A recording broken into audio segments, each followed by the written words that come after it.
Halo Jabra Tim. Ada sesuatu yang lagi rame nih. Lu harus kasih dia kesempatan lagi. Di atas kertas lo semuanya harusnya menang. Ada bahasan yang paling ditunggu-tunggu. Selamat datang di Dewan Pandit Indonesia. Tadi malam banyak pertandingan dengan intensitas yang sangat-sangat tinggi. Tapi gue pengen nge-note satu pertandingan nih. Ada Nottingham Forest menghadapi Liverpool. Karena ada fans Liverpool di sebelah gue. Ya. Ada catatan buruk nih Mas Dias, bahwa Arne Slot musim ini belum bisa ngalahin Nottingham Forest. Ya, namanya juga live ya. Dan Itu. ini biar Liverpool itu tidak tahu kalau fans itu tahu kalau Arne Slot itu juga punya kekurangan. Kayak kryptonite-nya Liverpool di musim ini kan. Salah satunya rambut ya. Salah satunya itu sudah jelas si Arne Slot udah sadar dari umur 32. Kekurangan dia ya. Iya, tapi memang ya lu nggak bisa berharap banyak dengan jadwal pertandingan yang ketat juga sih. Jadi pengen tahu juga gue, makanya di sini kita pengen tanya ke Mas Aryo dan juga Rizal di momen semalam dengan rangkaian hasil baik Liverpool di Liga Inggris semalam kesandung lagi sama Nottingham Forest. Ya nanti kita akan bahas itu, tapi juga ya ada banyak update yang lainnya juga lah ya. Betul, nantinya. Coba kita ke Nottingham Forest dulu deh. Lebihnya apa sih Nottingham Forest sampai bisa ya sebenarnya di kandang sih dapat poin lawan Liverpool semalam gitu. Mas Aryo gimana Mas Aryo? Ini kan tim peringkat kedua sedang. Asik. Iya, Di atas ya, Arsenal. Ini Nottingham dua Forest papan atas benar. Lu Peringkat satu dan melihat peringkat dua. Forest jelek bagaimana sih? Kan Tuh, bagus makanya iya kan? netizen tuh Forest tuh bagus. Iya. Apalagi di daerah BSD ada Forest yang bagus. Ada juga ya. Foresta.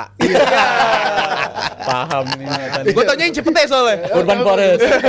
Urban Iya, Forest. terus Mas Aryo Iya, selain peringkat kedua, kalau kita lihat rentetan pertandingannya, kebanyakan hijaunya kan. Kalau kita lihat emang banyak menang ini tim. Secara kualitas, Nuno Espirito Santo bisa ngebuat tim ini cukup solid ya. Both defense, terutama offense. Kalau kita bicara offense, ya Chris Wood. Ini gila, clinical banget kan. Chance-nya dia dapat peluang sekecil apapun selalu bisa menghasilkan sebuah shots, sebuah upaya buat kiper untuk nepis, dan kali ini dia bisa mencetak gol. Di luar dari mungkin akan membahas soal Alisson juga ya. Ini gue rasa one of the worst run dari dia ya. 15 shots yang dia terima, dia kebobolan 9.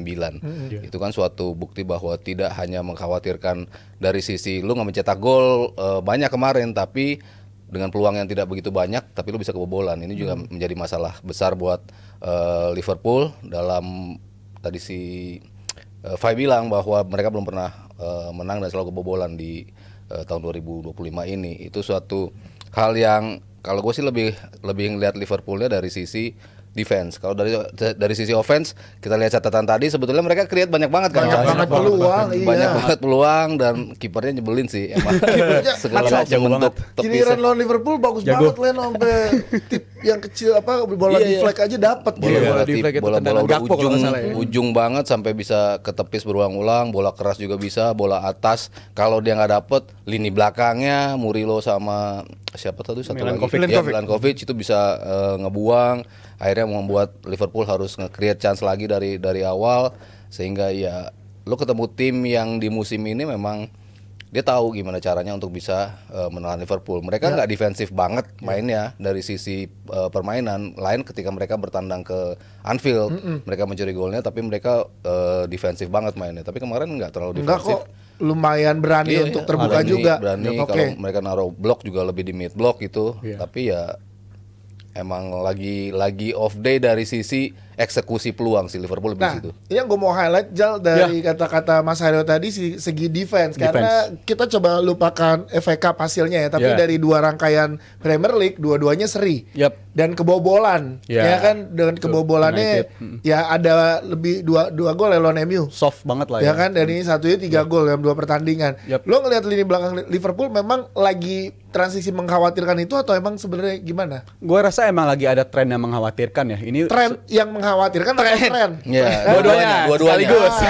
Itu dia. Sekaligus menjawab itu. Dan ini menurut gue udah dimulai dari periode Desember sih ya. Ketika Liverpool masuk di festive period, di mana Desember itu kan ada Newcastle, habis itu ada pertandingan lawan Spurs juga. Bahkan ketika menang lawan Spurs, oke kita nyetak 6 gol, tapi kebobolannya 3. Iya. Jadi tetap aja emang dari defense tuh ada masalah di bulan Desember, terutama udah terlalu banyak. Gua rasa Konate juga nggak 100% fit ya, yang mana dia kayaknya terlalu terburu-buru diturunkan.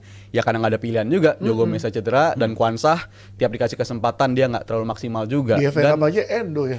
iya, bahkan akhirnya Endo Endo ditarik main di center CB. back kan, itu menunjukkan emang kayaknya Slot udah minim banget opsi di lini belakang. Tapi kalau soal defense, gue menambahkan tadi Mas Aryo udah ngomongin sisi Alisson ya. Gue sih lebih keseluruhannya adalah di 13 game pertama Liverpool sama Slot di musim ini di Premier League, mereka cuma kebobolan duluan tuh 2-3 kali. Tapi dalam 8 pertandingan terakhir, mereka udah kebobolan keduluan tuh 5 pertandingan gitu. Dari 5 pertandingan tersebut, untungnya emang ada beberapa match mereka terhindar dari kekalahan. Tapi kalau kita bandingkan sama musim lalu, ini kan sering banget terjadi juga sama musim terakhir Jurgen Klopp. Ketinggalan terlebih dahulu, mereka banyak menangnya, tapi bahayanya di 2 bulan terakhir itu rentan banget sama yang namanya abis bensin. Jadi gue harap segera ada perubahan. Ya, gue sih nggak expect akan ada pembelian ya. Gue tahu banget tipikal FSG lah. Ya. Kayaknya lebih mentingin Endo aja lah taruh jadi back daripada beli back baru.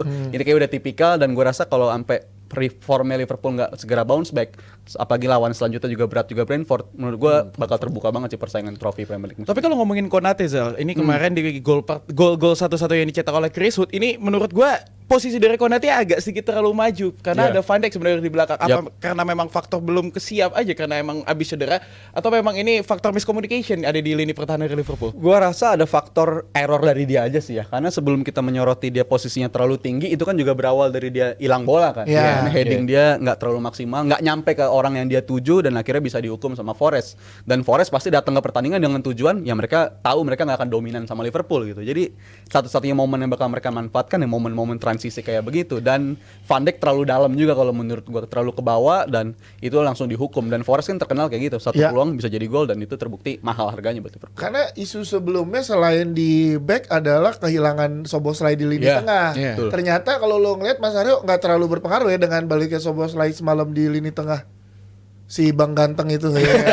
Sangat ganteng sih. Yo, Kalau ngelihat trennya mereka ketika trio itu awal diciptakan, kan emang kayaknya ngejel banget ya, semuanya ngejel. Tapi kan at some points of the season tuh ada deep of formnya juga dari Szoboszlai, sehingga Curtis Jones step up di situ. 2 game main bagus, tapi di game berikutnya agak turun juga, sehingga kan rotasi akhirnya coba terus dilakukan oleh Arne Slot. Dan juga menghadapi festive period, menghadapi Januari, rotasi-rotasi itu terus coba dilakukan gitu. Tapi kalau gua ngelihat dari seluruh permainan Szoboszlai semalam sih, sebetulnya dia juga ada di level yang menurut gua layak lah untuk standarnya dia. Standarnya seperti itu. Udah maksimal Iya, ya. etosnya dia tetap dia jalanin untuk menguasain lini tengah. Ketika bola hilang pun dia bertanggung jawab untuk ngejar bola itu lagi. Second ball selalu coba dia menangin, sehingga ya kehadiran dia di lapangan sesuai dengan standar dia yang selama ini dipasang oleh Slot sebagai pemain tengah. Dan gue ngeliat dia dari segi work rate sih ya, dimana dia nih ngingetin gue sama kalau di era Klopp, Wijnaldum gitu. Emang nggak ngasih gol, emang nggak ngasih assist, tapi dia mau ngejar, dia mau selalu kerja keras. Gue rasa tuh emang pemain yang dibutuhkan, dan karakternya beda banget sama Curtis Jones. Kalau Curtis Jones kan ya dia tipe nguasain bola, bagian delay tempo. Kalau Szoboszlai itu kan lebih eksplosif dan passing range-nya lebih jauh. Jadi kalau sampai kehilangan dua-duanya dalam satu periode yang sama, mahal harganya sih, kayak kemarin buktinya itu. Yes, berarti memang kalau dari obrolan mereka kita bisa simpulin permasalahannya itu sekarang ada di back ya. Kalau di Liverpool ya, entah perihal ketersediaannya atau perihal memang masalah koordinasinya nih, karena Van Dijk sempat sama Konate lagi enak-enaknya cedera. Gomez lagi enak-enaknya cedera. Ya kan sempat ada Kwanza tapi nggak maksimal. Endo. Jadi dia mungkin juga, kita kan kalau jarang bareng gitu kan suka kayak lo LDR nih gitu. Kagok lagi gitu komunikasi. Gue yang nyapa dulu apa dia dulu? Nunggu-nungguan jadinya ya. Dia mau nelponnya juga bingung, siapa yang nelpon duluan ya kira-kira ya. Gue yang buka dulu apa dia buka dulu ya? Nah, ada begitunya kan. Itu terjadi Buka lah. pembicaraan. Buka pembicaraan. Aduh. Bener, jadi jangan buka. Tapi gue bagian menyoroti jadinya ada satu pemain yang kemarin menurut gue juga underperform. Ini Andy Robertson. Ini gue nggak tahu kenapa pemain ini setelah masuk ke tahun 2025 ini nggak bisa nemuin performa terbaik ya. Bahkan setelah 22 detik Kostas Tsimikas dan Diogo Jota masuk, impactnya langsung terlihat jelas. Tsimikas membuatkan assist, Jota membuat gol. Iya. Dan banyak sekali error yang diciptakan oleh Robertson di babak pertama sebenarnya. Lu ngeliat Robertson di Liverpool sekarang, apakah masanya udah habis? Apa harus cari gantinya lagi? Gua rasa udah makin tergerus ya faktor usia, dan itu bukan salah Robertson individunya menurun. Gua rasa karena FSG nggak terlalu nge-backup mikirin investasi di back kiri juga gitu. Iya. Jadinya Liverpool terjebak musim demi musim maininnya sama Robertson. Ini musim ke-8-nya Robertson loh sama Liverpool, dan performa dia makin menurun di sampai sini. Bahkan gue inget di November dia 2 game berturut-turut ngasih penalti ya ke lawan ya, dan Iya. menurut gue performanya begitu menurun. Dan gue sih pengennya ke depannya ya kasih kesempatan ke Tsimikas saja, walaupun bukan level yang lebih tinggi dari Robertson juga, tapi at least ngelihat performa Robertson begitu banyak errornya, Tsimikas layak jadi pilihan nomor 1 lah kalau ngeliat performanya sekarang. Kalau dari Mas Aryo gimana si Iya. Robertson ini? Mungkin sama halnya sama tren juga ya. Di kanan juga belakangan juga kita melihat tren yang sebetulnya di awal musim udah bagus lagi. Iya. Dari sisi defense-nya dia udah mulai bisa nutupin lagi yang kita bilang ini orang nyerangnya udah bagus tapi defense-nya berantakan. Tapi dia bisa jawab di awal musim ini dengan baik gitu. Robertson pun sebetulnya di awal musim juga kita ngelihat Liverpool yang balik lagi manfaatin kedua flanknya kan. Iya. Iya, Dua nyaman. flanknya yang bisa kontribut terhadap gol, defense-nya juga nutupnya juga udah lumayan rapi. Tapi ya balik lagi ketika lo main terus-terusan masukin festive period ya ada dip dari sisi permainan. Dan Tsimikas kan juga berapa kali juga ngalamin cedera juga ya. Iya, Jadi dia rentan cedera banget. Iya, jadi nggak ada opsi untuk menjadi pengganti yang langsung gitu. Mungkin Arhan udah dipanggil Bang Nah, kan Udah pindah. di kanan pun Bradley masih bisa hampir mirip lah permainannya dibandingkan Trent. Tapi di sisi kiri kalau nggak ada Robertson dan juga Tsimikas ya agak berat juga sih buat Oke. Liverpool. Sebelum pindah ke Chelsea, Faiz, gue pengen nanya, berarti dengan kondisi yang kayak gini nih, sebulan terakhir deh ngelihat Arne Slot dan Liverpoolnya itu nggak selalu menang terus, ada serinya gitu ya. Ada kalah bahkan sama Spurs di League Cup ya. Piala Liga kan. Piala Liga Carabao ya. Ya ada kalah, tetap aja kalah gitu kan. Ya tapi Ya kan backnya Endo. Tapi handphone gua satu. Backnya Endo. Tapi masih optimis nggak kalau kalian ngelihatnya peluang Liverpool masih besar nggak untuk juara Liga di musim ini? Ini udah setengah jalan lebih loh. Udah 20 pertandingan. Iya. Singkat dari Mas Aryo dan Rizal masih peluangnya besar nggak masih. untuk juara? Karena kita masih nyimpen satu pertandingan sebenarnya. Iya, masih. Ya derby lawan Everton, Everton yang ya kita lihat Everton lagi begitu. Ya kayaknya 3 points in the back ya kalau lawan Everton. Cuman kan gue melihatnya kenapa Liverpool punya peluang besar untuk menjadi juara, sulit untuk mengalahkan mereka dan kebukti pun maksimalnya imbang setiap mereka tampil performanya jelek. Lawan juga sulit untuk mengalahkan mereka. Dapat satu itu ada Iya, aja iya, dapat ya, satu tetap poin. ada poin. Sementara yang lain pun gue nggak melihat pesaingnya tuh ada di level yang bisa nyodok.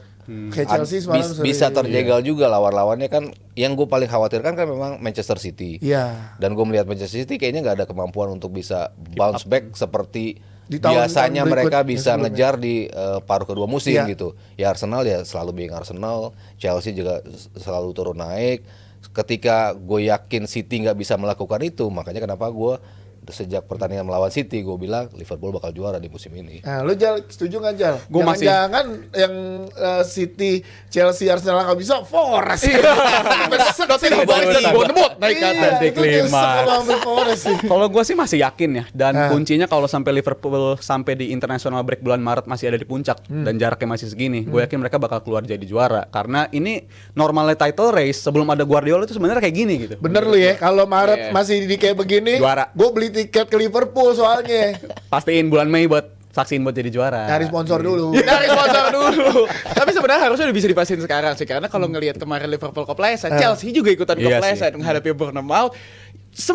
Sempat gue ngelihat kayaknya wah ini Chelsea bakal kalah, tapi untungnya Reece James masuk ngelakuin free kick dan akhirnya 1 poin didapatkan oleh Chelsea. Tapi lini pertahanan ini jadi sorotan lah, karena memang masih memainkan Josh Achampong pemain 19 tahun. Ya. Ini sangat-sangat riskan sekali gue ngelihat di lini belakang. Apakah memang belum firm lini pertahanan dari Chelsea di bawah Enzo Maresca, Mas Aryo? Iya kan di awal pun sebetulnya pemilihan Fofana dengan Colwill itu kan sebetulnya mengejutkan juga ya. Tapi mereka bisa mempertanggungjawabkan pemilihan itu. Ya. Maresca kombinasi ini ternyata tetap yang terbaik yang dimiliki oleh Chelsea gitu. Ketika ada masalah pada Colwill entah ada masalah pada Fofana, ya sekarang menjadi masalahnya pada Fofana, pemain-pemain penggantinya yang gue pikir bisa step up ternyata nggak bisa. Disasi salah satu pemain yang sebetulnya gue rate cukup tinggi gitu loh. Ketika main dia bisa main di back kanan, bisa main di back tengah, ya kayak Konde di Barcelona kan dia bagus main di dua posisi. Tapi berapa kali nunjukin flow-nya dia dalam setiap games.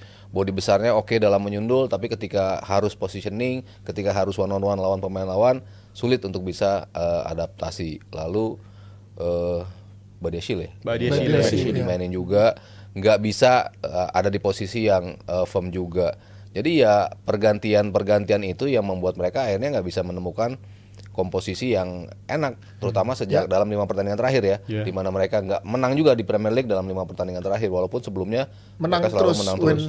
Tapi dengan Chelsea yang pembenahan dan lain-lain di musim ini, hasil ini mah udah bagus banget nggak sih Jal menurut lu? Secara performa dan Iya. secara output Iya, udah di luar melampaui ekspektasi exit banyak orang. expectation. Iya, Iya. udah melampaui ekspektasi, apalagi kalau kita ingat standar Chelsea sejak dibeli sama Todd Boehly ya. Iya. Mana standar mereka kan begitu kesulitan, buat menang aja tuh sulit, main bagus juga sulit. Tapi di musim ini sama Maresca, walaupun ya Mas Aryo selalu bilang fondasinya sebenarnya dibangunnya sama Pochettino, Maresca ngelanjutin, menyempurnakan, dan itu dia ngelakuin tugas yang luar biasa. Tapi ya jelas backline jadi masalah bagi mereka, bukan cuma dari segi pemilihan back aja, tapi di 5 game terakhir pun juga kiper kan selalu coba-coba juga. Iya, Ada Jorgensen, kiper kadang si Sanchez juga. Sulit bagi gue ngebayangin tim untuk bersaing di title race tuh, kiper aja nggak ada yang firm nomor 1 siapa, dan back nggak ada pilihan yang paling utama. Dan ini kan tipe-tipe yang Chelsea udah sering banget kita lihat 1 bulan terakhir lah. Mereka unggul cepat atau nggak unggul cepat, tapi setidaknya mereka unggul, mereka nyerang terus, peluangnya emas banget. Jackson tadi malam berapa peluang emas gitu dia sia-siakan, Nanti banyak yang- banget.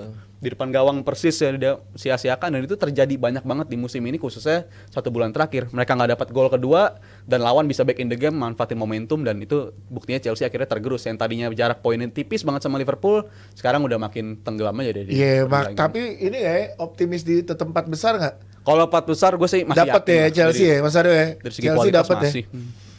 Wah lah, ada Agak goyang. Iya, apa jangan-jangan memang ini kayak Tiba-tiba- Nottingham Forest sama iya. Bournemouth tinggi Tiba-tiba ada Forest sih. Tapi Di kalau luar gue Chelsea itu 3. Yang pertama Chelsea Island, yang kedua Agatha Chelsea. Yang ketiga baru Chelsea FC. Ranking Chelsea. Iya. Di ranking gitu. Sedikit, tapi gue pengen bahas karena kemarin di gol keduanya Semenyo ini juga gue ngelihat ada error dari lini tengah Chelsea. Ini gue juga mikir apakah memang habis bensin karena memang festive period. Kita tahu juga gol pertama itu berkat kesalahan dari Caicedo yang telat menutup dari Anton Semenyo juga. Penalti ya. Penalti. Gue rasa lini tengah juga sebenarnya dari opsi kan mereka justru menambah ya. Lavia akhirnya udah kembali lagi. balik. Dia udah main. Tapi ya itu backline sih menurut gue. Lu nggak mungkin sebagai gelandang tuh tampil nyaman kalau backline lu aja tuh nggak ngasih provide kenyamanan di area belakang. Dan itu terbukti. Caicedo, kapan sih kita ngeliat Caicedo biasanya error begini? Dan ini momen yang biasanya error bisa ditanggung jawabkan. Tapi untuk pertandingan semalam dia error dan dihukum sama penalti lawan. Dan menurut gue Bournemouth kan emang selalu bukan tim yang gampang untuk dikalahin. Yes. Dia tim yang berkembang banget sama Iraola, dan one of those days lah buat Chelsea tadi. Ya, kita akan lihat bagaimana Chelsea di musim ini membentuk ya, yang jadi bisa lebih matang lagi di season berikutnya. Kalau menurut gue ini adalah masa transisi pembentukannya mereka dengan segudang pemain yang lagi dipilih-pilih nih, makanya banyak sering gonta-ganti dari tiap posisi. Chelsea, MU kita musim depan lah baru masukin mereka dalam kalkulasi. Ngantri Oh, dong. ngantri. Baru kebentuk nih tim. Baru mulai kebentuk Iya. dari skala permainan, terus makin mengerucut pemain-pemain intinya siapa gitu ya. Ya fasenya sama lah maksudnya, tapi maksudnya MU masih di bawah jauh, Chelsea udah di sini kayak udah jauh. Ya Chelsea di Premier League, MU di Championship. Waduh, enggak. Rasanya beda. tapi berarti boleh berkomentar mengenai pertandingan semalam nih yang cukup seru menurut gue bilang, karena memang banyak sekali kejadian-kejadian yang terjadi di 3 bahkan 4 pertandingan yang terjadi di Premier League. Langsung aja tulis di kolom komentar, atau mungkin kita mau diskusi bareng, langsung aja datang di Pasti Bisa Kopi di jam 7 malam karena besok akan ada komunitas Pandit Indonesia. Kita masuk ke next episode karena akan ada pembahasan tentang Manchester City. Halo Jabra Tim. Ada sesuatu yang lagi rame nih. Lu harus kasih dia kesempatan lagi. Di atas kertas lo semuanya harusnya menang. Ada bahasan yang paling ditunggu-tunggu.